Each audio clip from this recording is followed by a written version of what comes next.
श्रीहरिप्रेरणया श्रीहरिप्रीत्यर्थं श्रीगुरुभ्यो नमः. श्रीहरये नमः. व्यासाय भवनाशाय श्रीशाय गुणराशये हृद्याय शुद्धविद्याय मध्वाय च नमो नमः.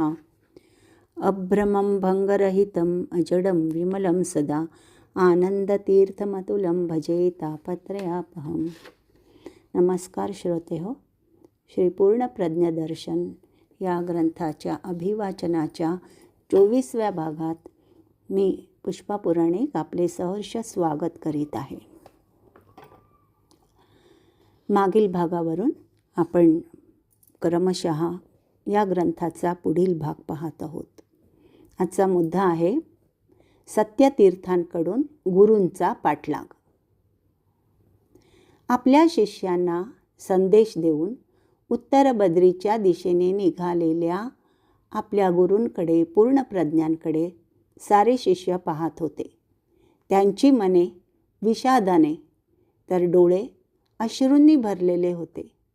तरीही अशा या अद्भुत योगाचे आपण साक्षीदार आहोत या भावनेने जन्मसाफल्याची संतृप्तीही ते अनुभवित होते. या प्रकारच्या संतृप्त शिष्यांमध्ये एक होते श्री सत्यतीर्थ. गुरूंच्या पदतळी बसून 3 वेळा ऐतरेय श्रुती श्रवण करण्याचे सद्भाग्य त्यांना लाभले होते. म्हणूनच आचार्यांप्रती त्यांची विशेष अशी गुरुभक्ती जडली होती. ज्ञानवृद्धी भक्तीही वृद्धिंगत करते याचे हे द्योतक म्हणता येईल. गुरु या प्रकारे आपल्याला सोडून निघून जात आहेत हे त्यांना आता पाहावेनासे झाले. आपणही त्यांच्यासोबत जाण्याची दुर्दम्य इच्छा त्यांच्या मनात बळावली. ती त्यांच्याही नकळत कार्यान्वित झाली आणि सत्यतीर्थ गुरूंच्या पाठोपाठ झपाझप पावले टाकू लागले.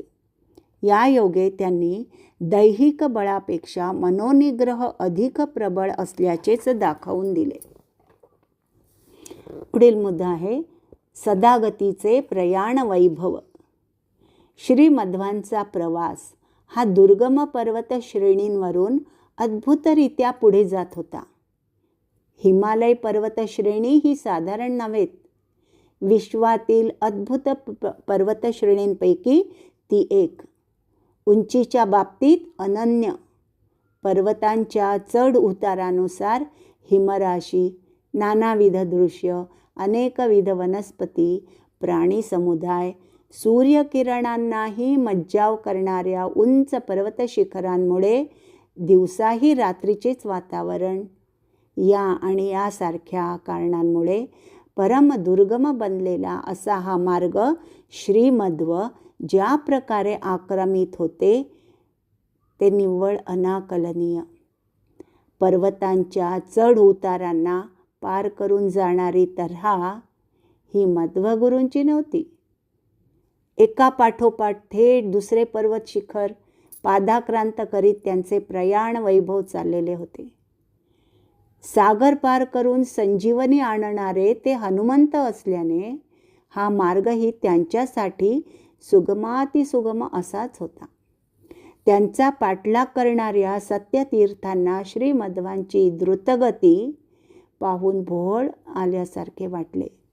श्री गुरूंची प्रवासगती जेवढी अद्भुत तेवढीच त्यांची स्थिती मात्र म्हणजे सत्यतीर्थांची स्थिती मात्र त्यांच्या विपरीत अशी होती. मनाच्या उत्साहाला उधाण आले असले तरी शारीरिक शक्ती त्यास साथ देईना. शिवाय प्रवासाचा शीणही. परिणामी त्यांचा प्रवास कुंठित झाला. आता तर गुरु शिष्यांमधील शारीरिक अंतर अमर्याद वाढले. तोपर्यंत असूनही दृष्टीआडचा सूर्य अस्ताला जाण्याची वेळ आली. आता मात्र सत्यतीर्थांना एकही पाऊल पुढे टाकणे अशक्यप्राय वाटले.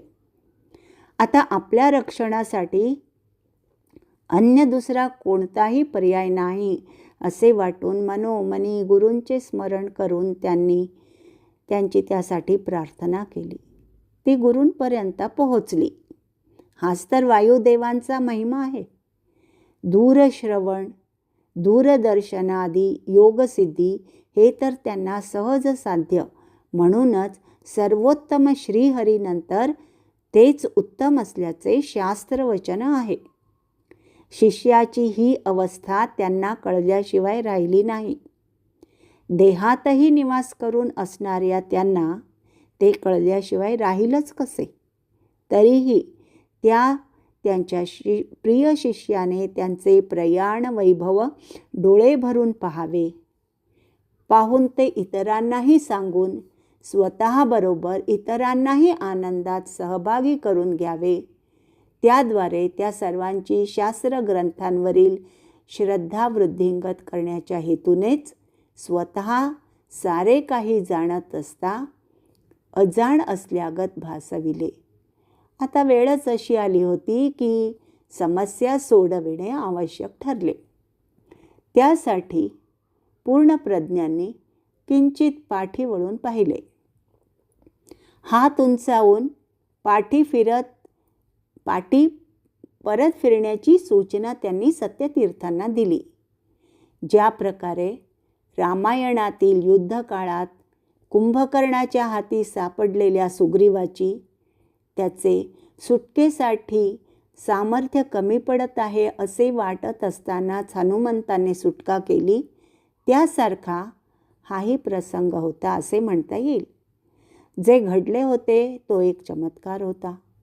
संपूर्ण दिवसभर सत्यतीर्थांनी जेवढ्या अंतराचे मार्गक्रमण केले होते ते सारे अंतर त्या हाताच्या संकेतासरशी संपून जिथून त्यांचा पाठलाग सुरू झाला होता त्या स्थळांवर ते आता येऊन पोचले. आता ते आपल्या सोबतींसमवेत होते. ही सारी घटना त्यांच्या आकलनापलीकडे होती. संपूर्ण दिवस विश्व प्रयत्न करून पार केलेले अंतर क्षणार्धात पूर्ण करून पुन्हा स्वस्थानी पोहोचलो याचे सत्यतीर्थांना परम आश्चर्य वाटले. केवढे ते अनुग्रह सामर्थ्य! वास्तविक खऱ्या अर्थाने हे गुरु आहेत. केवढे कृपा सामर्थ्य आहे यांच्यात. त्याचबरोबर उद्धरण्याचे सामर्थ्यही किती अपार. आपण यापुढे जाण्यास असमर्थ असण्यापेक्षा एवढा मोठा पल्ला पार करून पुन्हा मूळच्या जागी परतण्यातील सार्थक्य त्यांना अधिक भावले. आपल्यात तशी योग्यता नसल्याचे सत्य श्री सत्यतीर्थांना जाणवले आणि आपल्या मर्यादित सामर्थ्यात ते संतृप्त राहिले. अनंत मठातील गुरुविरहाच्या शोकात बुडालेले असूनही शिष्यांना या गोष्टीचे आश्चर्यच वाटले. त्यांनी सत्यतीर्थांना गुरुमागे जाताना पाहिले होते. या प्रकारे ते आता माघारी आल्याचे आश्चर्य त्यांना वाटले. तरी झाला प्रकार उलगडल्यावर सत्यतीर्थांच्या गुरुश्रद्धेबरोबर गुरुमहिमाही त्यांच्या समोर आला आणि त्याबरोबर त्यांचे दुःख ओसरले. सत्यतीर्थांना मध्व प्रयाण वैभवाचे विवरण करून त्यांना समजाविताना स्वतःलाच धन्यतेची प्रतीती आली. यांना वर्णन करून सांगताना धन्य धन्य वाटत होते आणि शिष्यांना सत्यतीर्थांचा अनुभव ऐकतानाही धन्य धन्य वाटत होते. श्रीमध्वांचे प्रयाण पुढे सुरू झाले. पुढचा मार्ग अधिक खडतर आणि दुर्गम होता. मानवासाठी तर तो सर्वथा अगम्य. यापूर्वी केवळ पांडवांसारख्या महानांनी त्या मार्गे वाटचाल केल्याचा दाखला मिळतो. यापैकी प्रामुख्याने भीमसेनाने सौगंधिक पुष्प आणण्यासाठी या क्षेत्रापेक्षाही अति दूरवरील क्षेत्रास भेट दिल्याचा महाभारतात उल्लेख आहे. पूर्णप्रज्ञांना सत्यतीर्थ आपल्या पाठून येत असल्याचे माहीत होते. म्हणूनच यापूर्वी त्यांनी आपली चालगती मंद ठेवली होती. त्यांना परत माघारी पाठविल्यानंतर त्यांच्या गतीने वेग घेतला. सागराला उल्लंघिणाऱ्या हनुमंताच्या वेगासमान आता त्यांची गतिमानता होती. संपूर्ण हिमालयाचे निरीक्षण करताना त्यातील भगवंताचे विभूती रूप पाहून श्री पूर्ण प्रज्ञा नतमस्तक झाले.